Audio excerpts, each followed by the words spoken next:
Yo, balik lagi sama gue di channel Bermatin dan salam profit. Oke guys, jadi pada kesempatan kali ini sesuai janji gue di video Bitcoin yang tadi sudah diupload sekitar 4 jam yang lalu ya. Untuk pada kesempatan kali ini gue akan mengupdate untuk koin BNB dan quick update atau sedikit update untuk si Ethereum ya. Jadi langsung aja ke inti videonya. Memang terakhir kali saya bahas Ethereum ini sekitar 1-2 hari yang lalu.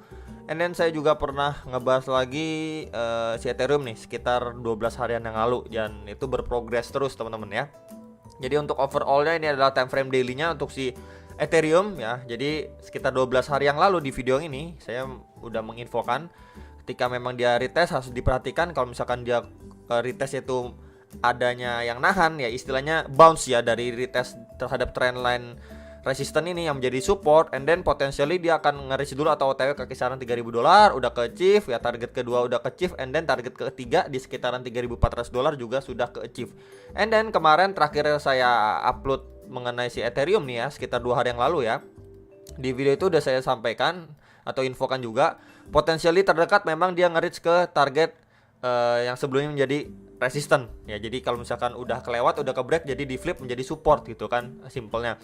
Itu di sekitaran $3.200-an, sekitar area itu. Dan ya kita bisa lihat di sini ya, ini adalah coret-coretan yang video lalu masih ada ya. Jadi dia drop ke kisaran ini, and then adanya potensi untuk dia rebound ya, karena memang secara overall masih terlihat bagus untuk si Ethereum ya, untuk bisa melanjutkan penguatannya ya. Next target di target maksimal dari si triangle ini yang pernah saya sampaikan ya, di sekitar 3.700 sampai $3.800 ya teman-teman untuk si Ethereum. Jadi kalau misalkan ya kita udah ngeliat ya, ini dia udah mampu break terhadap highest poin ataupun area sebelumnya itu di sekitaran $3.481 nih. Kita bisa lihat di sini clearly teman-teman di sini nih. Ya, ini udah mampu di break, so memang potensinya akan OTW ke 3.700 sampai $3.800 untuk si Ethereum ya. Next lagi kalau dia mampu break terhadap area itu ya, next adalah area yang bisa dibilang angka cantik ataupun angka psikologis yang bagus, yaitu adalah $4.000 teman-teman ya. Jadi bisa diperhatikan sekali di kisaran $4.000 di sekitar ini yang garis putus-putus warna kuning ini ya. So kalau misalkan dia mampu nih ya maintain di kisaran 3.700 sampai 3.800, so potensially dia bakal ngeris setidaknya untuk mencoba testing di kisaran $4.000, di mana itu adalah angka psikologis yang bisa dibilang cukup penting untuk si ETH ya. Kalau misalkan di situ adanya reject watt ya, harus berhati-hati. Intinya seperti itulah ya. Untuk area pertama 3.700 sampai 3.800, mampu break dari situ dia OTW ke angka psikologis atau sekitaran $4.000 yang juga sebelum menjadi support and resistance untuk pergerakan si Ethereum sebelumnya ya. Jadi bisa potensi ya adanya rejection mungkin di area situ ya, perlu diperhatikan. Oke, ini sekilas update untuk si ETH masih sesuai plan ya, ataupun ya sesuai informasi saya sebelumnya. And then kita pergi ke BNB ya. Apa kabar BNB? Ini udah lama banget ya saya nggak ngebahas BNB. So terakhir kali saya bahas ini adalah outlook daily-nya. Dia memang bermain di triangle pattern, and then ini adalah key support and resistance yang dia di sekitar 390 sampai sekitar $400 lah, sekitar range area itu yang menjadi key support and resistance si BNB. Dan pas banget ketika dia mampu breakout terhadap triangle patternnya, and then dia retest di situ adanya key support and resistance yang tadi sudah saya infokan areanya, and then di situ juga ada EMA 34 atau garis warna biru ini, and then dia bisa ngebounce dari area situ ya, dapetin reaction, and then boom ya, dia udah going up ya, udah menjauhi nih ya terhadap EMA 34 dan 55 time frame daily-nya, and then kita bisa mendapati dia testing ya atau seperti pullback nih, and then di situ adanya reaksi juga yang lumayan signifikan ya. Sekarang ini dia di sekitaran $450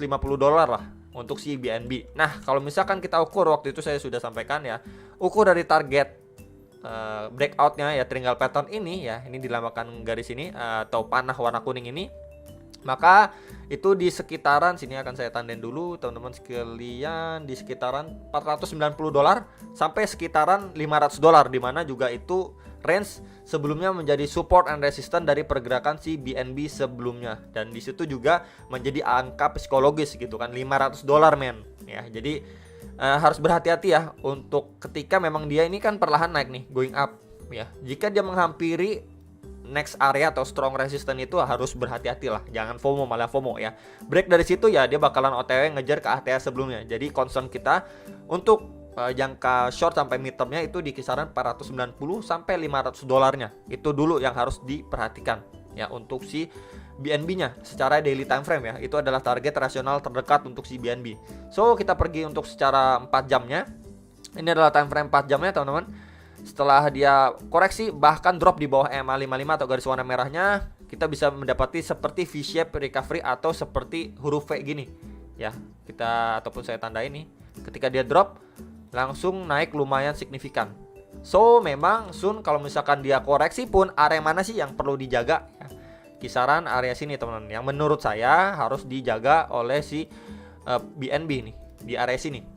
Itu di sekitar ya let's say 426 sampai 435 dolar. Di situ juga ada EMA 34 dan 55 atau garis warna merah dan biru, and then di situ juga adalah menjadi area supportnya si BNB secara hourly time frame lah, teman-teman. Ya, jadi bisa diperhatikan ketika memang dia ini drop dulu ya, misalnya ataupun testing kembali lah ya untuk EMA 34 dan 55-nya dan juga sekaligus supportnya ya. Sebelumnya ini mampu menahan penurunan atau koreksi si BNB ya before dia bisa melanjutkan penguatannya.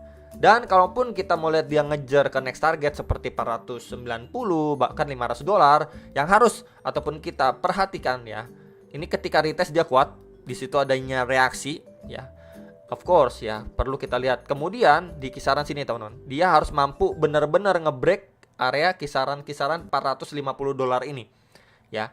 Ini area yang benar-benar wajib di break. So kalau misalkan di sini adanya rejection, oke, nggak apa-apa, kita akan lihat dia koreksi terlebih dahulu ke range area yang tadi sudah saya sampaikan atau infokan ke teman-teman sekalian. Kalau di area sini ya kita mendapati reaction yang lumayan seperti pergerakan sebelumnya ya, ada bullish candle yang lumayan pekat ya, and then soon kita akan melihat dia going up seperti ini. Nah, kemudian apa yang harus kita lihat? Kita harus lihat dia harus breakout terhadap resisten ini atau sekitaran 450 dolarnya untuk dia bisa ngejar next target di kisaran 490 sampai 500 dolar. Jadi itu dulu syaratnya, teman-teman ya. Area yang harus di breakout dan area support yang harus dipertahankan untuk area terdekatnya untuk si BNB. Ya, jadi itu aja dulu informasi mengenai si BNB dan sekilas update untuk si Ethereum-nya. Jadi so far masih so good. And then kemarin juga ada yang nanya untuk si BNB bagaimana nih kabarnya dan lain sebagainya. BNB sendiri kalau dari segi fundamental nggak ada masalah ya. Dia itu terus melakukan pengembangan project itu bagus banget menurut saya pribadi ya. Saya juga ada invest beberapa untuk si BNB ini ya. Dia juga ada exchange ya. Kemudian banyaklah programnya guys ya. Kalau misalkan kalian buka Binance itu banyak banget istilahnya program-programnya, promosi-promosinya ya. Jadi kurang lebih akan berdampak untuk si BNB ini sendiri ya. Kemarin juga ada Binance event di Dubai juga kalau nggak salah kan teman-teman, Dubai Week atau apalah nama acaranya. Jadi memang kalau misalkan kita ataupun kalian tanya nasibnya BNB bagaimana ya, so far so good lah ya. Karena memang kita bisa lihat projectnya terus dijalankan, yang nggak cuma diem doang atau monoton ya, terus melakukan improvement ya. Bahkan aktif banget lah ya si Binance ini melakukan terobosan-terobosan. Jadi ya sebagai investornya kalau saya pribadi ya nyaman-nyaman aja gitu ya. Tapi balik lagi ke kalian kalau misalkan baru tahu BNB, oke, kalian harus dior dulu, baca-baca dulu, cari tahu dulu nih. Kalian coba kunjungin websitenya, kalian lihat dulu exchange-nya seperti apa dan lain sebagainya gitu. Dan kalau misalkan kita lihat di CoinMarketCap, kita klik exchange-nya ini sendiri, Binance itu memang nomor 1 ya, exchange nomor 1 di dunia ya untuk cryptocurrency ya, dengan volume ya pastinya terbanyak lah teman-teman. Kita bisa lihat di sini ya. Jadi kurang lebih seperti itu yang nanyain untuk si BNB apakah masih oke dan lain sebagainya. So far kalau menurut saya masih oke, dan ya untuk target terdekat tadi sudah saya sampaikan ya, mungkin di kisaran 490 sampai 500 dolar dengan beberapa syarat yang harus dipenuhi atau kita lihat. Oke guys, kemudian kalau misalkan saya tambahin untuk Fibo ya, saya tarik dari swing high kemudian ke swing low-nya dia. And then kalau misalkan let's say dia mampu break terhadap 450 dolarnya, maka next targetnya itu di sekitaran ini ya, retracement 1,6 atau sekitaran 476 dolar. Next lagi di retracement 2 atau Fibo 200% atau di sekitaran 491 dolar. Jadi itu beberapa next target lagi secara Fibonacci ya. Jadi memang Ya kurang lebih OTW ke kisaran 490 sampai 500 dolar lah. Cuman memang adanya retracement 1,6 ini yang harus diperhatikan, atau sekitaran 476 dolar ya untuk si BNB-nya. Ya jadi kedepannya masih terbuka lebar untuk si BNB bisa mencapai target 1000 dolar ya. Banyak orang yang targetin 1000 dolar termasuk saya, cuman memang itu bukan untuk jangka pendek tapi untuk jangka panjang. Ingat teman-teman ya, bukan membuat kalian FOMO, balik lagi itu untuk jangka panjang 1000 dolar itu. Oke, itu aja teman-teman yang bisa saya sampaikan untuk BNB dan quick update untuk si Ethereum, sedikit reminder aja. Semoga bisa terbantu dan kalian harus analisa kembali sebelum make decision atas transaksi kalian. Dan sampai jumpa untuk next video. Salam profit.